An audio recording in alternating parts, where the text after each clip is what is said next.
बाबा बागेश्वर ने भी अपनी बात रखी है। बाबा बागेश्वर ने कहा है कि निष्पक्ष जांच की जानी चाहिए और जल्द से जल्द वो परिवार से भी मिलेंगे, इस बात का भी उन्होंने चर्चा की है। बाबा बागेश्वर ने भी अपनी बात रखी है।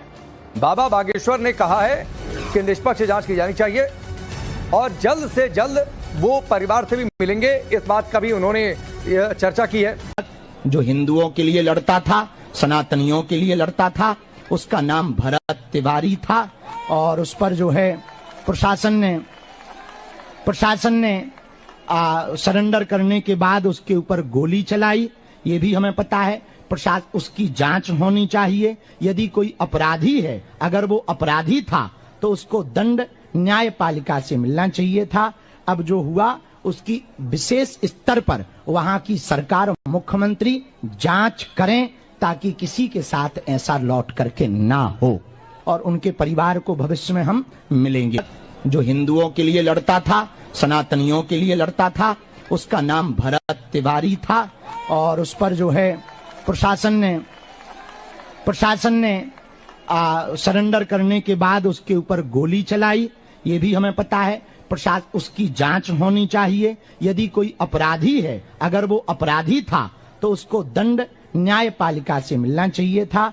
अब जो हुआ उसकी विशेष स्तर पर वहां की सरकार और मुख्यमंत्री जांच करें ताकि किसी के साथ ऐसा लौट करके ना हो और उनके परिवार को भविष्य में हम मिलेंगे।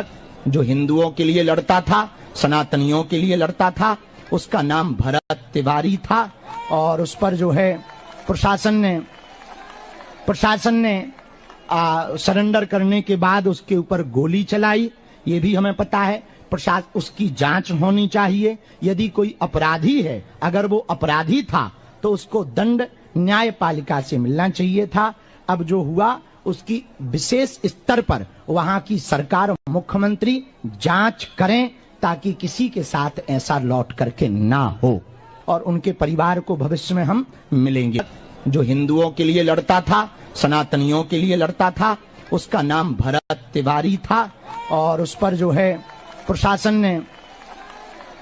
ने सरेंडर करने के बाद उसके ऊपर गोली चलाई, ये भी हमें पता है। प्रशासन उसकी जांच होनी चाहिए। यदि कोई अपराधी है, अगर वो अपराधी था तो उसको दंड न्यायपालिका से मिलना चाहिए था।